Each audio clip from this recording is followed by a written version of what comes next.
So the talk, as you know, is about the transformative power of slow breathing.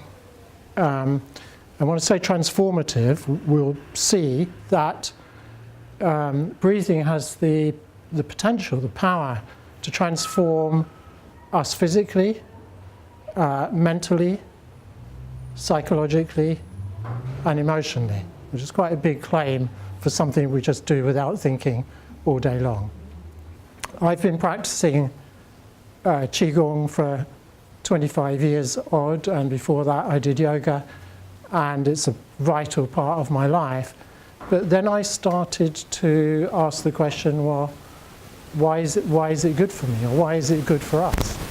Because yoga, Tai Chi, Qigong, Pilates, Feldenkrais, these methods don't seem to fit in to the conventional Western scientific idea of what constitutes exercise. They're not aerobic, or they're only mildly aerobic. Why are these practices so good for our bodies and our minds? Well, one answer is, who cares? I do it and I feel great, so why do I need to ask this question? But I think knowing more about this subject is interesting, and that it can feed back into and deepen our practice when we understand some of what's going on. So what I'm going to do in the next hour and a bit is I'm going to talk about the Chinese approach to breathing, and I think that's very relevant to all the Asian practices. So it's very relevant to yoga, it's very relevant actually to all these kind of practices, but I'm going to give a Chinese perspective on them. Then I'd like us to do a bit of practice, a bit of breathing, and then I'm going to have a look at some of the science behind it and hopefully not put you to sleep in doing so. So China's very good at classifying things, one reason being that they've got this wonderful tool, yin-yang, which can be used to classify so many different things. So when it comes to traditional Chinese exercise, which is mostly martial arts, that's the main tradition, they're divided into what's called Weijia, that's external practice, which is more yang, and Neijia, internal practice, which is more yin. And external practice trains, if you've seen Shaolin monks flying through the air and whacking each other with sticks, external exercise trains for aerobic fitness, muscular strength, speed, agility. So at the extreme of external training, we train to exhaustion, sweat a lot, and so on. And most modern, I use the term Western, perhaps it's not appropriate, most modern exercise fits into this external category. Gym, sports, a lot of running, high intensity interval training, hard martial arts, and increasingly, I'd say some yoga fits into this, training to exhaustion and copious sweating, as we know, some styles of yoga. So what are the advantages? What's the benefits that we know of this kind of exercise? Well, first of all, we get aerobically fit. So we don't get particularly aerobically fit with the internal practice. Good muscular development, and if we bother about what we look like, can help us get very defined muscles and a fit-looking body. It has a rapid and reliable effect on moving qi and blood. So what that means in Chinese terms is it rapidly promotes circulation. But it's a little bit more than just blood circulation. So I'd like to introduce you to the idea of stagnation. It's possible to have, from the Chinese medicine perspective, stagnation of qi and blood in the body. How does that manifest? We feel sluggish, and lacking in energy, and very often it lies behind depression. So we know that aerobic exercise is very quick and very effective at transforming depression. You can feel depressed, you can go for a run, 20 minutes later you feel great. Okay? So it has a very quick effect, so rapid mood altering effects. What are the disadvantages of external practice? Well, it's easier to do when you're young. It tends not to be a lifelong practice. In the Chinese tradition, when you're young, you might do hard martial arts. By the time you get to about 30, you get so many injuries that you transform into internal martial arts, which I'll talk about. I'll explain what that means. You can't do so much hard external exercise when you're injured or sick. They have a high risk of injury. Many people who go to gyms, who run, who do some of the more extreme forms of yoga get injured. This rapid qi and blood moving and mood altering effect tends to be short-lived. You have stagnation, you go for a run, you feel better. After a few hours, stagnation reasserts itself. In excess, external exercise harms the health, injures the immune, weakens the immune system, and it can become addictive. Now the internal practice, or the Chinese call them the internal art. So in the Chinese tradition, this includes practices such as Qigong. I'm sure everybody's heard of Tai Chi. The other two that belong to internal practice are called Bagua and Xingyi. I won't go into any detail about them. And the internal practices also embrace yoga, which the Chinese call Brahmin Qigong, Pilates, Alexander Technique, Feldenkrais, and more. So imagine most people here, what we've seen, do internal practice. So what does it mean? What is special about this idea of internal practice? Well, from the Chinese point of view, the heart of it, the essence of it, is the cultivation of three things. They are body, breath, and mind, or in the Chinese tradition called the three treasures, Jing, Qi, and Shen. And when these are cultivated equally, as they are certainly in Qigong and to a large degree in yoga, they have a deep transformative effect on us. I'd like to just look at body and mind briefly before we get on to breath and breathing. So in the internal practices, Qigong, Tai Chi, yoga, and so on, what do we want from the body? What do we want to cultivate when we cultivate the body?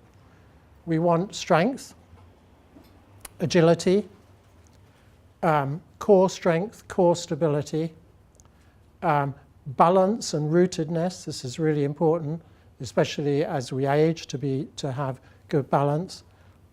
Fluid stretching, soft power, and relaxed muscles. These are very important in the internal martial arts rather than hard muscular power. Full body awareness, proprioception. So you're familiar with, so proprioception is actually if you get caught driving while possibly under the influence of alcohol in the States, they ask you to close your eyes and touch the tip of your finger to your nose, because that's a test of proprioception. Proprioception is knowing where all the different bits of our body are in space. And again, this is something that some people struggle with, and most people struggle with as they get older, unless we cultivate proprioception. And alignment, left-right alignment, top-bottom integration, and healing. Okay? So this is already, I would say, a lot more than most forms of external exercise offer. An external exercise doesn't really pay much attention to the other two aspects. It doesn't pay much attention to mind, and it doesn't pay much attention to breath. So that was body. Mind the basis, the foundation of what we try and cultivate when we practice yoga or qigong is full absorption. We're fully present in the practice. In fact, we're fully present in the body and the breath. We're not in a gym, running on a treadmill, watching a film, thinking about what's going to happen next, or what happened before, or what we should have said, what our next meal is going to be. The mind is wrapped up, absorbed like water in a sponge into the breath and the body. That's the minimum requirement. A Tai Chi Chuan classic from somewhere between the 12th and 14th century says, once set in motion, the whole body is unified and must be light and filled with spirit. Spirit here means mind, awareness. And B.K.S. Iyengar, the famous yoga teacher, says health is awareness, not physical fitness, which flows like a river in every part of the body. So, internal practice. What are the advantages? We've mentioned several of them. Strength, physical strength, which we need to cultivate and maintain right through into old age. If we lose strength as we get older, then our life declines significantly. Our ability to carry out normal functions declines. Core stability, balance, and the Neja internal practices have a more profound effect on mental calm and stillness. They cultivate it so that instead of, there's some seats over there, some chairs.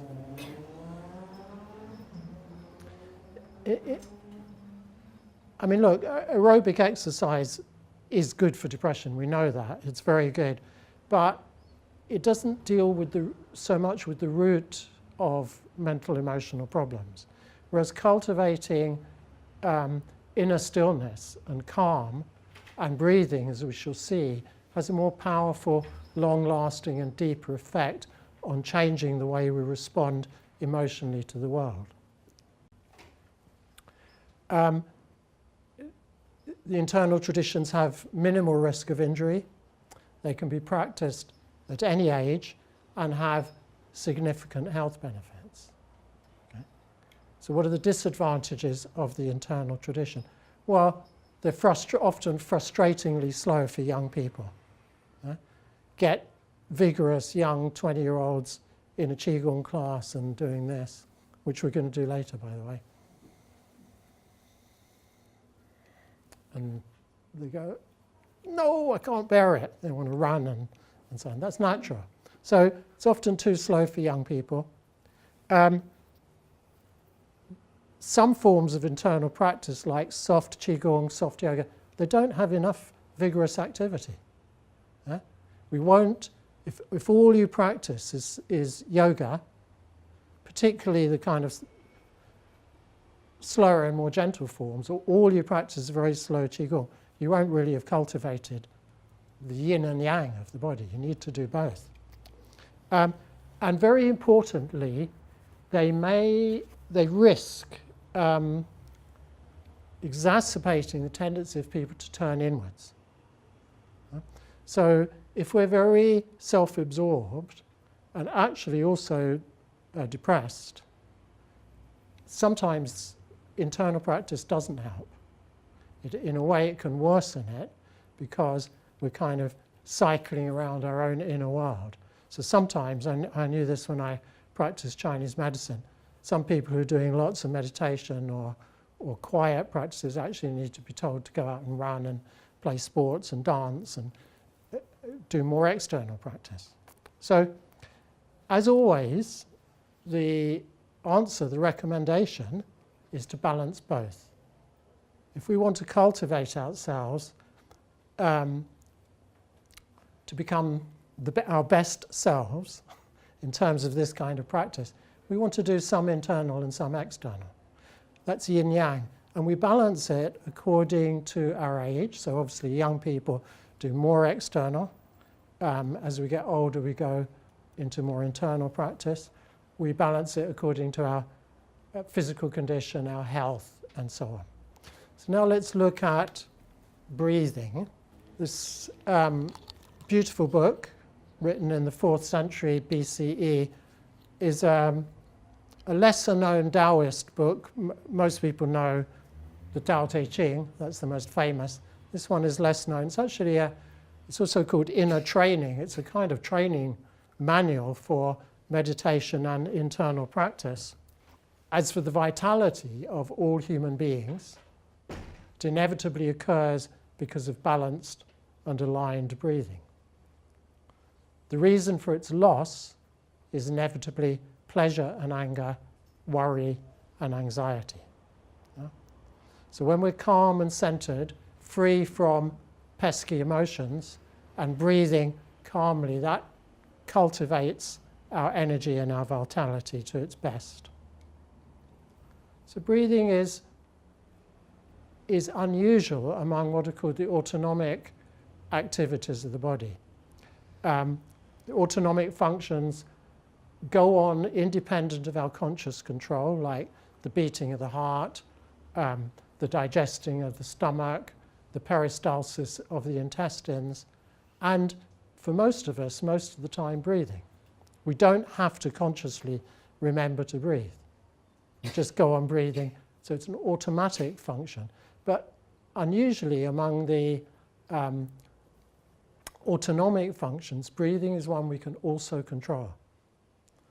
And in the traditional Asian self-cultivation traditions, the ability to consciously control the breathing is used as a powerful tool for transformation, for emotional, mental, physical health and well-being. Okay, so carrying on with the Chinese view of the human organism, it's said that the human body has a design fault. Okay, we're alive, that's the problem, and we stand up, we're vertical. So the design fault is that what the Chinese call qi and blood has a tendency to rise up the body and to abandon below and rise up to the top. And when that happens, physically, we get problems like dizziness, high blood pressure, strokes, headaches, migraines, and weakness and deficiency of the legs below. And these are, again, not confined to older people, but they become more common as we age. So that's what happens on a physical level when qi and blood go up too much. But on a emotional and mental level, what happens is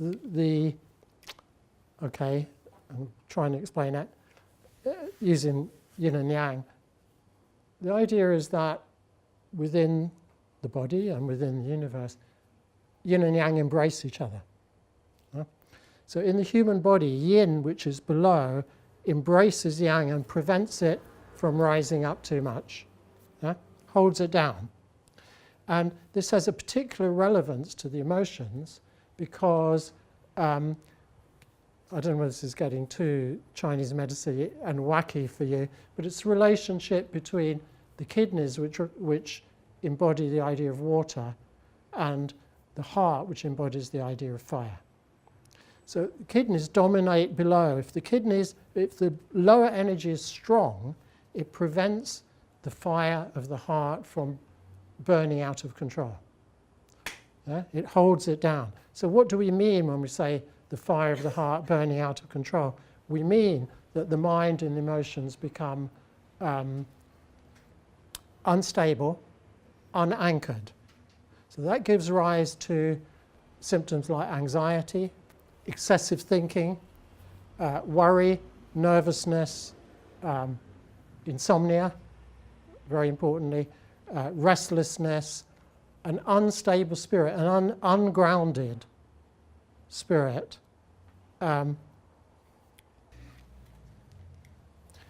So, no chest breathing. chest breathing is the upward and outward movement of the lungs. It's something we do spontaneously at times of great stress and emergency, and we do it when we exercise vigorously. Run, get breathless, we'll breathe into the upper part of the chest. But this has a negative effect on us when we do it, unless it's absolutely necessary. It causes feelings of stress. It raises the center of gravity. That means it brings chi and blood up the body. So as far as the anatomy of the lungs is concerned, the lungs, we have to expand the lungs in order to breathe. And the lungs can expand in 3 directions. Up and down, sideways, and forwards and backwards. But because of the ribs constrain the lungs. The greatest area of expansion of the lungs is downwards, taking the diaphragm down and breathing into the lower lobes of the lung. That is deep abdominal breathing. That's what it means. So the Chinese internal arts response to this problem of the tendency of the human body to have everything go up is to lower everything. And we do it physically. We'll do a bit in a minute. We do it physically by dropping the center of gravity, dropping the core, yeah? And rooting down to the ground. And this is something really nearly all human beings are considered to need. So within these traditions, it's very rare to focus energy on the upper part of the body. We don't meditate on the head. We don't focus on the third eye. We root and root and root and root. Drop the chi. That's the absolute foundation of practice. When we're very, very grounded, maybe then we can move the mind around the body and into the upper part of the body. So one way is physically by dropping. We actually drop here. We drop the shoulders. We relax the chest. Everything goes down, just lengthen up through there. We'll practice this in a minute. So we do it physically, and we do it by breathing. And by breathing, what we do is we take the breath down to the lower abdomen, and we keep the chest empty. When we breathe, we ignore the chest. The lung is quiet, lung feels quiet, and the heart feels quiet. If you can feel your lung expanding, you're not taking the breath down enough. So, is everybody willing to give it a go? Yeah. Good.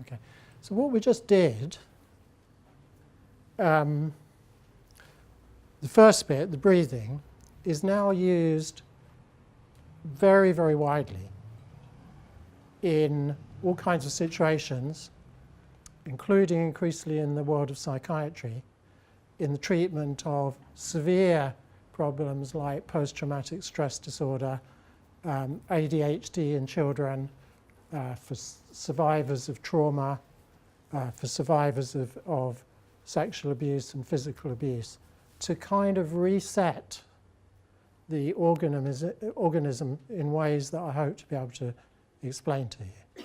Okay. Anybody experience any particular effects?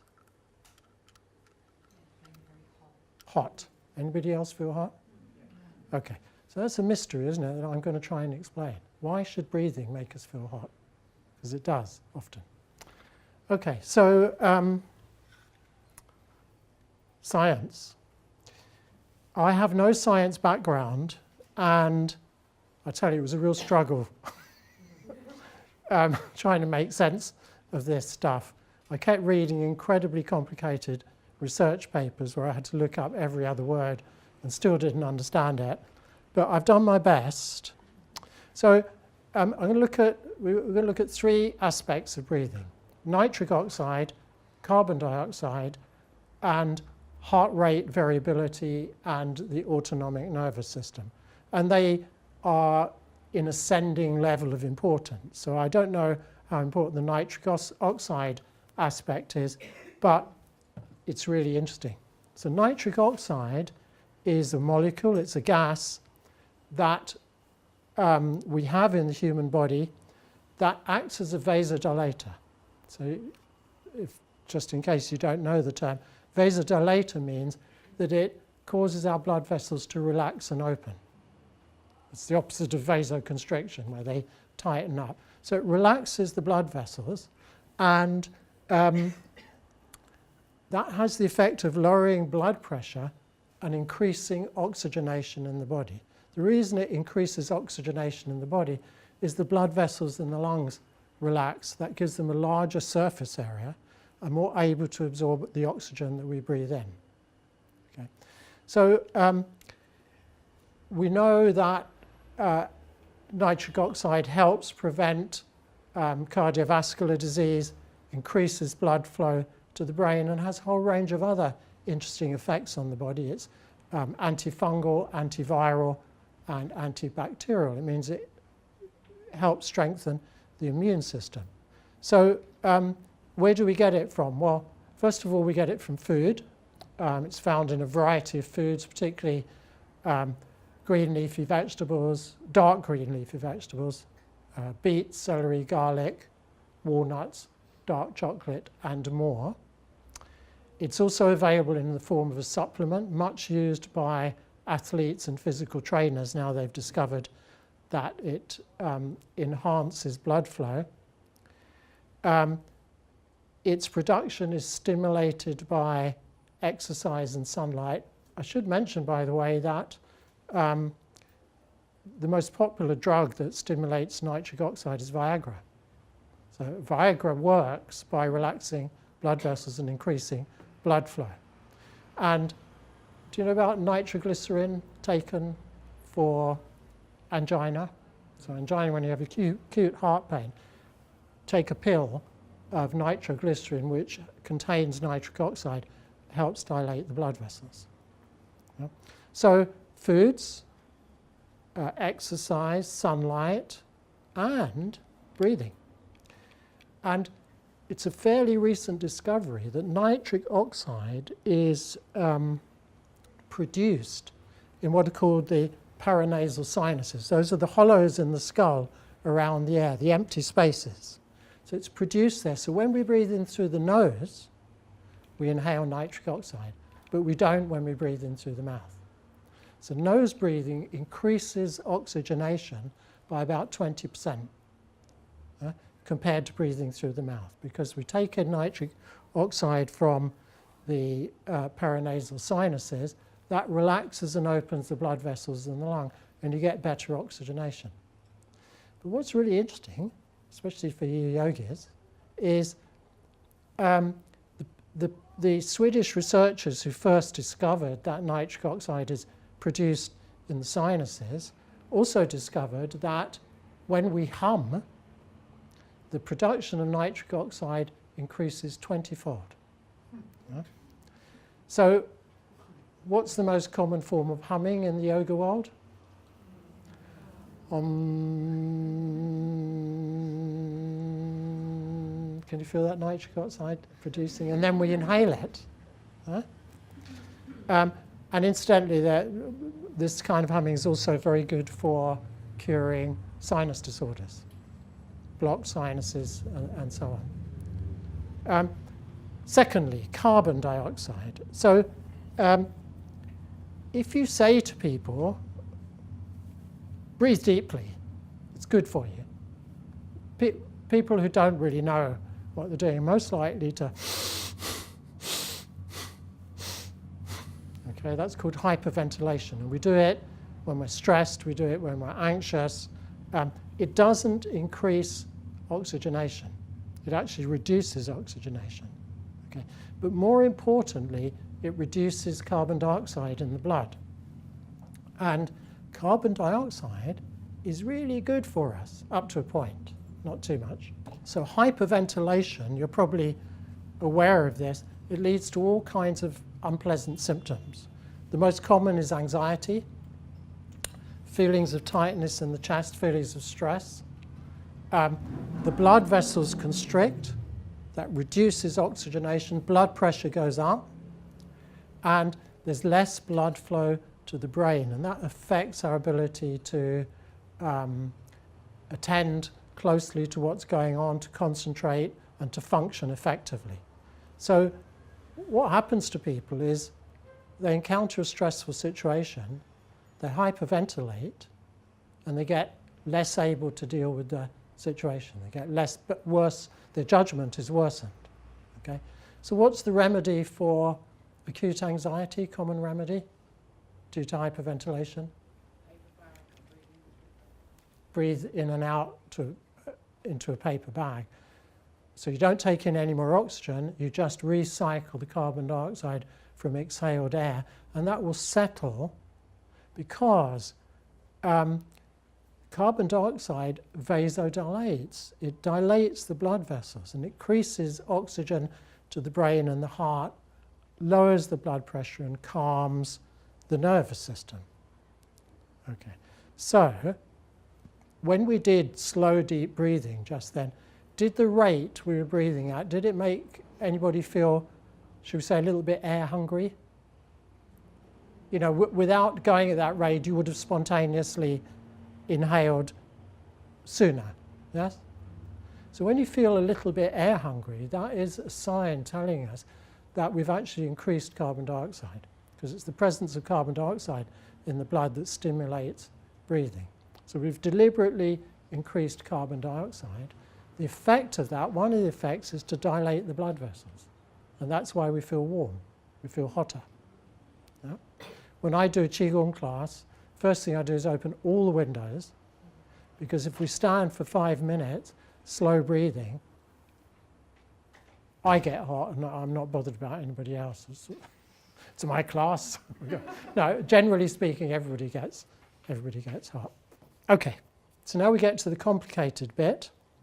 I hope you're going to stay with me on this, because it's really interesting. This is the bit everybody's terribly excited about nowadays, particularly in the field of psychiatry, is the relationship between what's called heart rate variability and the autonomic nervous system. And I hope to explain it in a way that is clear.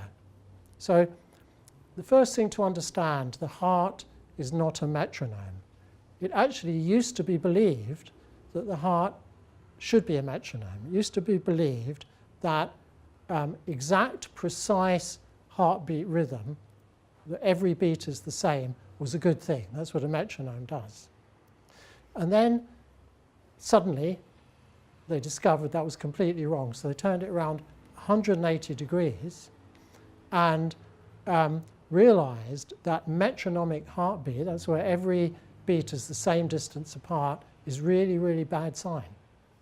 What is desirable is heart rate variability. So you see that there's varying distances between the heartbeats, longer distance, shorter distance, or shorter time, rather. So this is called heart rate variability. When we have a high rate of heart rate variability, that means the rhythm changes rather than being metronomic. That is an indication of a healthy nervous system, a healthy cardiovascular system. It's an indicator of youth. Young people have higher heart rate variability. People who are fit have higher heart rate variability. It's considered to be a sign of a flexible and adaptive physical and emotional organism. We respond to changing circumstances more effectively. We have better attention, better listening, and better communication skills. It's associated with those. And low heart rate variability, so where the beats are, too similar in timing apart, is associated with disease, cardiovascular disease, being unfit, post-traumatic stress disorder, anxiety and depression, ADHD, aggressiveness, stress, inflexible behavior, worry, irritable bowel syndrome, and all-cause mortality. That means you're more likely to die sooner if you have low heart rate variability. And This is because the heart rate responds to and is an external indicator of the state of the autonomic nervous system. So some of you be very well up on the autonomic nervous system, remembering everything you learned at school, and some of you perhaps have forgotten one or two things. I'm just going to explain a little bit about the autonomic nervous system. So the autonomic nervous system is divided into two branches. A yang branch, which is the sympathetic nervous system, and a yin branch, which is the parasympathetic nervous system. And let's talk first about the yang branch, the sympathetic nervous system. This is traditionally known as the fight or flight response. So when something, even when a car backfires in the street, we'll go into sympathetic nervous response. Or we hear a bang, maybe a car crash, or somebody threatening comes towards us, or we're walking in the mountains and we meet a bear, we'll instantly, without thinking, automatically go into sympathetic state. Our heart rate will increase, our pupils will open so we can see danger more clearly, our stress hormones will go up, the blood vessels will contract, we'll breathe faster, and we'll become hyper alert to danger. That is one way of describing it. That's absolutely true, but it's wider than that. When we experience stress in our lives, we go into sympathetic state. We might deliberately go into sympathetic state when we are excited or want to be excited. When we go to a movie and it's really exciting, we'll go into sympathetic state. Our heart will speed up. You can feel it. Our blood vessels will contract. When we challenge ourselves to do difficult or dangerous things, we go into sympathetic state. But, so that's all good. It's a protective mechanism, and it's an enjoyable thing if it's not out of control. The problem is that the sympathetic state goes out of control. It becomes a pattern. And pathologically, if we are in excessive sympathetic state, we're experiencing constant stress, fear, anxiety, defensiveness, worry. We find it difficult to get close to people. We have poor judgment, poor reasoning. We feel threatened. We have a freeze response. I'll talk about that again in a moment. We experience post-traumatic stress disorder and flashbacks. That's what happens when we have our organism is set excessively in the sympathetic state. And that's how a lot of us are. A lot of people are. People say it's modern life that gets us like that. It's probably always been that. We have a tendency to be in that kind of state. And it's really bad for us because when we're in the sympathetic state, it's designed to, it's often described as like the accelerator in a car.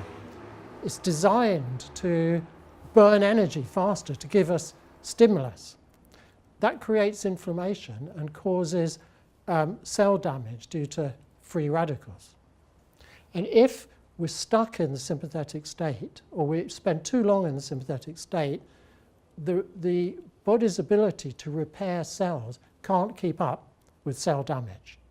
And this kind of low-level inflammation is now increasingly understood to underlie most of the serious chronic diseases, heart disease, strokes, dementia, cancer, and so on. Okay, that was the sympathetic. Now we have the parasympathetic, the yin branch of the autonomic nervous system, also called the rest, relax, and digest branch.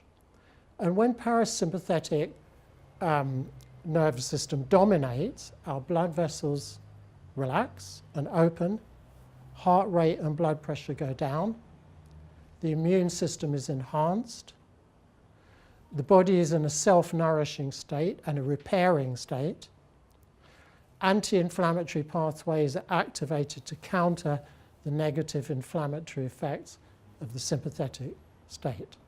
So the mind and body calms down, and we spontaneously feel safe. We have feelings of trust, safety, relationship, closeness, affection, and enhanced flow states. So I just want to digress for a moment and just mention a guy called Stephen Porges, I'm not quite sure how you pronounce his name, who is the originator of what's called the polyvagal theory.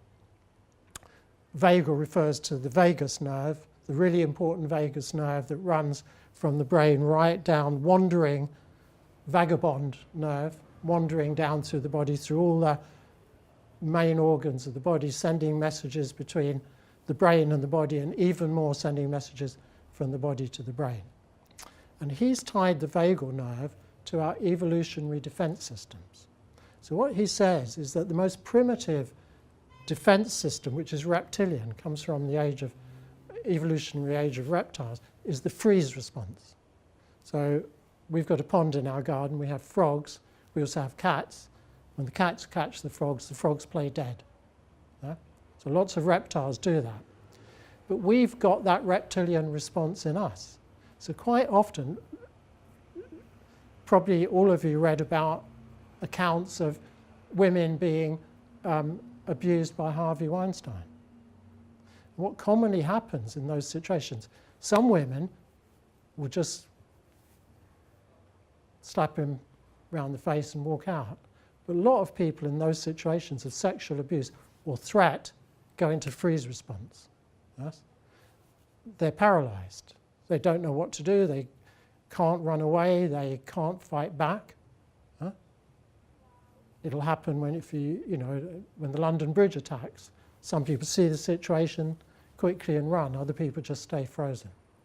So Porges says he has a lot of clients as a psychiatrist, a lot of clients who have been abused and feel a deep sense of shame that they didn't respond by fighting or by fleeing. And he says to them, look, you responded in the best defensive way you could. You're not strong enough to fight. You couldn't flee, so you did the only thing open to you, which is freeze. You should be pleased. It's a very reassuring thing to say. Okay. So evolutionarily then, mammals developed the sympathetic nervous response. That's fight or flight. Okay? That's obviously very clearly a defense system. But what I find really interesting about what he says is that the highest level of defense is the parasympathetic state that works through the vagus nerve. And the vagus nerve travels to the larynx and to the facial muscles and to the ears. Okay? And it affects our facial expression, it affects our listening ability, and it affects our speech.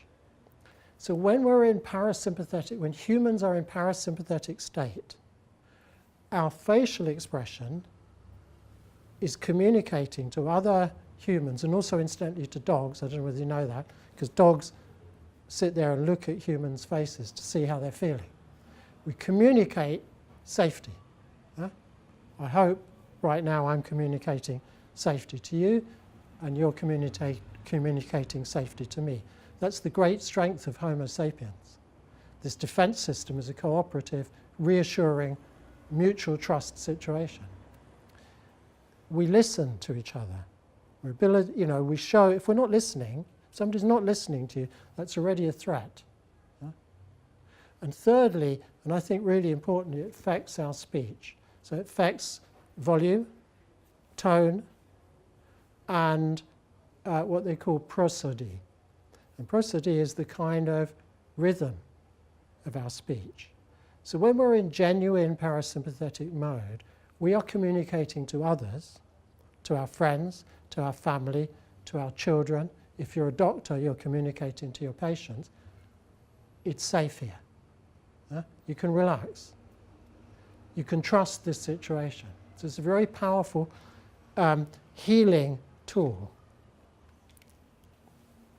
Okay, so how does this autonomic nervous system relate to what we're talking about, heart rate variability going up or down? So when we know that when we go into sympathetic nervous system state, the heart rate goes up. When we go into parasympathetic state, it slows down. So heart rate variability is an external measure. In fact, it's the only external measure that has yet been discovered of the state of the autonomic nervous system. We don't actually know. There's no physical measure of what's going on in the autonomic nervous system apart from heart rate variability. So if you're interested now, you can go and look online. You can go to somebody who specializes. You can go and do biofeedback heart rate variability. You can see your heart rate variability on a screen, and you can play around with what improves heart rate variability, and that's improving your sympathetic, parasympathetic flexibility. So we need a healthy, balanced autonomic nervous system. And for most of us, that means that we need to train the parasympathetic state. Yeah? You will get a few people who walk around in constant parasympathetic state, maybe a little bit stoned, a little bit dozy. We don't want to be like that. I don't want to be like that. But on the other hand, I don't want to be... Yeah? I want to have flexibility between the two. I want balance. I want to be internally quiet, calm and relaxed, but also able to function clearly and effectively in the world. Yeah? I understand the balance between the two. So for most of us who risk, especially in modern life, being in sympathetic state, we need to train the parasympathetic state. We want to be able to go into sympathetic state when we need to or when we want to, and then quickly revert back. Our default mode is parasympathetic, cool, calm and collected, yes? As this lovely book called Vegetable Root Discourse says, the cool eye discerns men's character, the cool ear hears the intent in their speech, cool emotions plumb others' feelings, the cool mind penetrates everything. Yeah? That's a way of operating very effectively in the world, knowing what's going on. And this flexible autonomic nervous system is said to build stress resilience. That means it builds our ability to respond to stressful events, to recover quickly from them, rebound from them. So, if we want a balanced autonomic nervous system that's reflected in high heart rate variability, what's the best way of getting it? And this is closing, sort of getting towards the closing conclusion of this talk. So relaxation, meditation. Interestingly, they did a study. People who meditate regularly have higher heart rate variability. That's a more effective autonomic nervous system than elite athletes when they're resting. What they'll tell you is you need, what Western exercise will say, you need to be very fit and do loads of aerobics to get high heart rate variability. Meditation does it even better. Rhythmic muscle lengthening. This is just a small amount of research, but very interesting to me as a Qigong practitioner, because in Qigong, like we did this one, at the same pace as we're breathing, we slowly elongate the muscles and the fascia of the body and slowly release it back. And this rhythmic lengthening and releasing, we now know increases heart rate variability. That means it balances out the autonomic nervous system. But above all, what's the most effective way of promoting the parasympathetic state and balancing the autonomic nervous system? You know why we're here? Slow, deep breathing. Yes.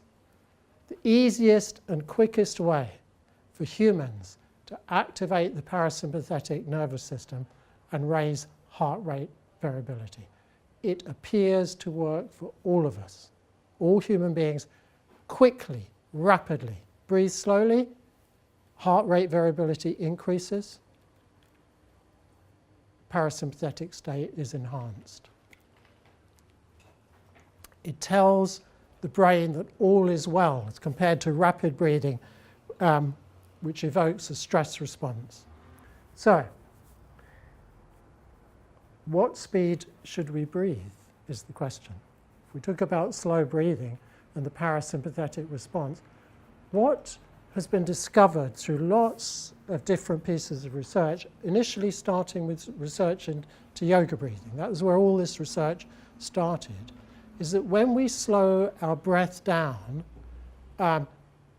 to between 4.5 to 6 breaths a minute, what happens is we enter what's called a coherent state.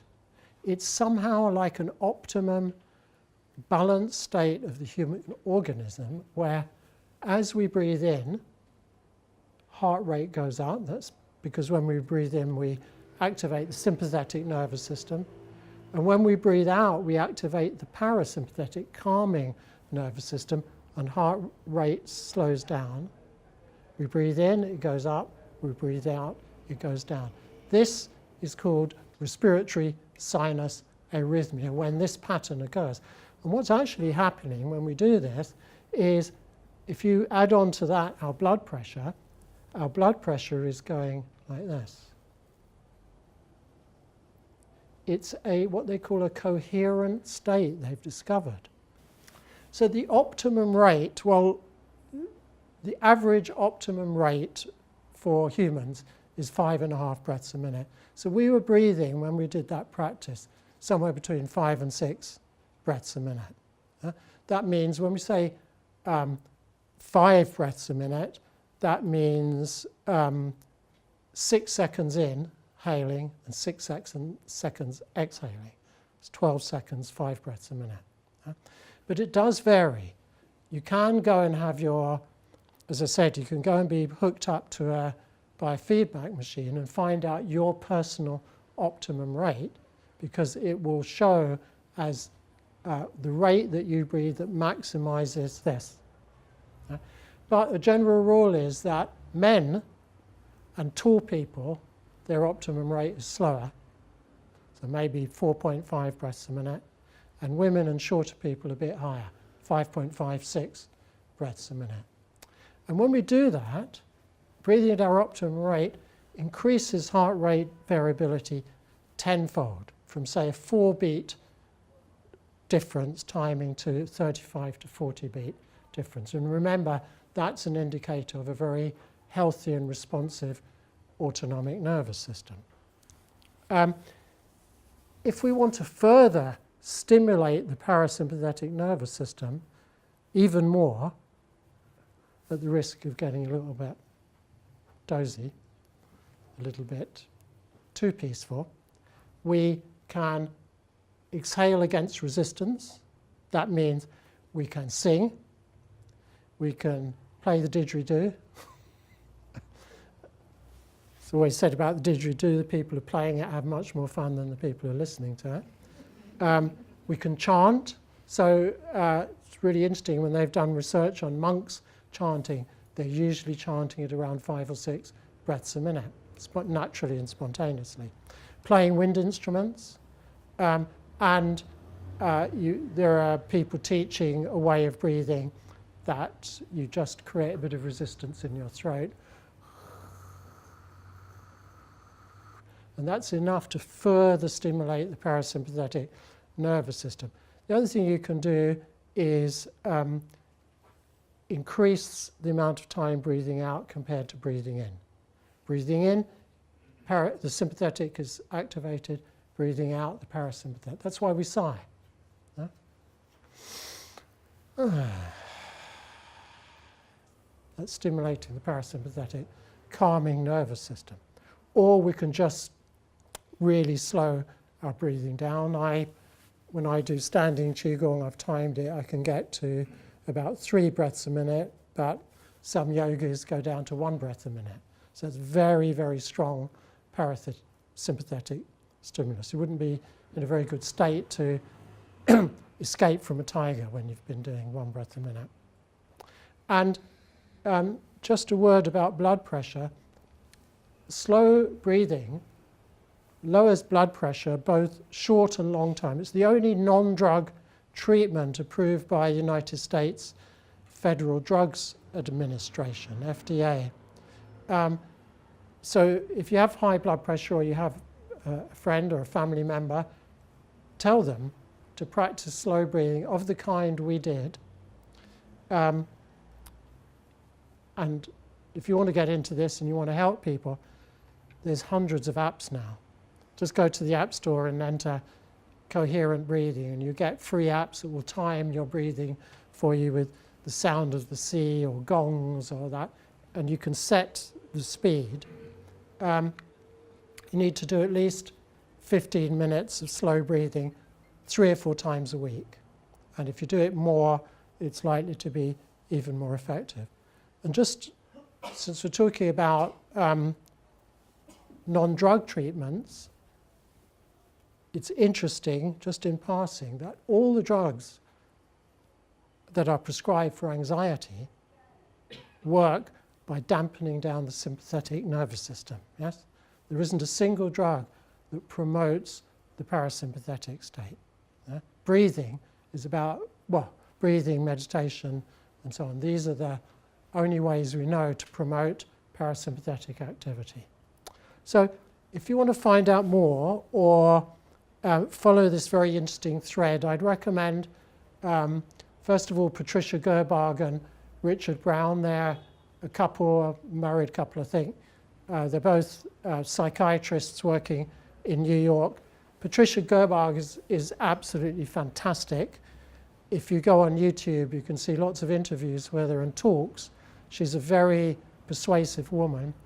They use slow breathing for all kinds of projects, working with trauma survivors, tsunami survivors, 9/11 survivors, and so on. And they wrote a book, nice, cheaply available, The Healing Power of the Breath, which comes with a DVD with instructions of, different kinds of breathing. And these are some of the papers they've written. For example, effects of yoga breath intervention for post-traumatic stress disorder, depression, yoga breathing for Vietnam vets, and so on. And this is Stephen Porges. I mentioned his polyvagal theory. Again, if you go on YouTube, you can see some really, really interesting interviews with him. Okay, so just let's do a simple conclusion. For at least 2,500 years in the Chinese tradition, we quoted from the Neiya, the book Internal Training, the Taoist book, for at least 2,500 years, possibly longer, and in the Indian traditions, there's been this knowledge and wisdom that the ultimate form of self-cultivation is to cultivate equally our bodies, our minds, and our breath. And this is a precious thing. Loads of people do it now. As we get terribly excited about all kinds of new practices, from acro yoga to, I have to be careful here, not to insult anybody. Let's just check against this wisdom knowledge. Are we actually cultivating body, breath, and mind equally? Or are we allowing our yoga practice to just become a form of physical training without cultivating mind and spirit and without cultivating breath? And the magic is delivered, the evidence seems to be the magic is delivered when we combine all three. And particularly what I've tried to emphasize tonight is the importance and the wisdom of traditional methods of slow breathing. Thank you.